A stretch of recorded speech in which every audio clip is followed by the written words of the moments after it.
இருக்கீங்க, நான் கொடுக்குறேன், நான் தான் கொடையாளி. உங்ககிட்ட ஓகே அப்படின்னு பணிஞ்சு சந்தோஷமா நீங்க கொடுக்கறத வாங்கிக்கிறான் பாத்தீங்களா, அதுவே ஒரு பெரிய கொடைதான். ஆமா, பெற்றுக்கொள்வது என்ற குணமே ஒரு கொடைதான். ஆனா நம்ம என்ன தெரியுமா நினைக்கிறோம், நம்ம கிட்ட கேக்குறவன் அவனோட தன்மானம், சுயகர்வம் மொத்தத்தையும் இழந்துட்டு நம்ம கால்ல விழுந்து எனக்கு கொஞ்சம் உதவி பண்ண முடியுமா அப்படின்னு கேட்கணும் அப்படின்னு நம்ம எதிர்பார்க்கிறோம். அப்பதான் நம்மளோட இன்னர் ஈகோ நம்மளுக்கு சாட்டிஸ்ஃபை ஆகுது.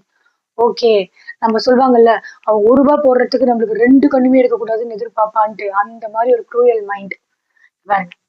நீங்கள் யார் இதை எதிர்பார்க்க? வாங்கிக் கொள்ளும் அனைவரும் தன் மார்பை கிழித்து காட்டி தன் சுய கௌரவத்தை இழக்க வேண்டுமா? அவர்களுடைய மதிப்பை நிர்வாணமாக்கி கௌரவத்தை இழக்கச் செய்ய விரும்புவதற்கு நீங்கள் யார்?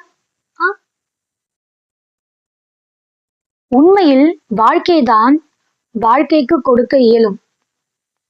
கொடுப்பதற்காக கருதி கொள்ளும் நீங்கள் வெறும் சாட்சியே.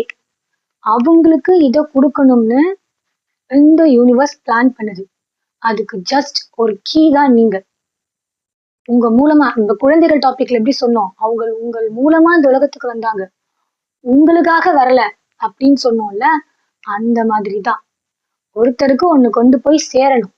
அதை பண்ற கூரியர் வேலையை தான் நீங்க பாக்குறீங்களே தவிர, என்னமோ நீங்க அப்படியே பெரிய கொடையாளி, கர்ண மகா பிரபு, நீங்க கொடுக்குறீங்க அப்படின்லாம் அர்த்தம் இல்லை.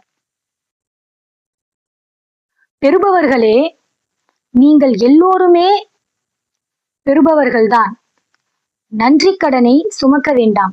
உங்களுக்கும் கொடுப்பவனுக்குமான நுகத்தடியை நீங்களே சுமக்க வேண்டாம். இத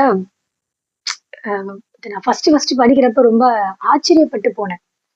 இந்த நுகத்தடின்னு ஒரு வார்த்தை வருது இல்ல, அது ஆக்சுவலா என்னன்னா, இந்த 2 காளமாடை வச்சு இந்த ஏறு உழுக வச்ச, அது ரெண்டும் ஒரே டிராவலா பயணிக்கணுங்கிறதுனால கழுத்துல ஒரு கட்டை வைப்பாங்கல்ல, அதுதான் அதோட சுத்த தமிழ் வார்த்தை தான் இந்த நுகத்தடி.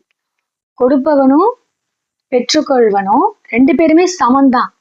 அதனால அவங்க கொடுத்துட்டாங்கன்றதுனால அந்த என்டையர் அந்த கட்டை, அந்த பாரத்தை அந்த ஒரு மாடு மட்டும் சுமக்கிற மாதிரி வாங்கிக்கிற நீங்க மட்டும் சுமக்கணும்னு அவசியம் இல்ல.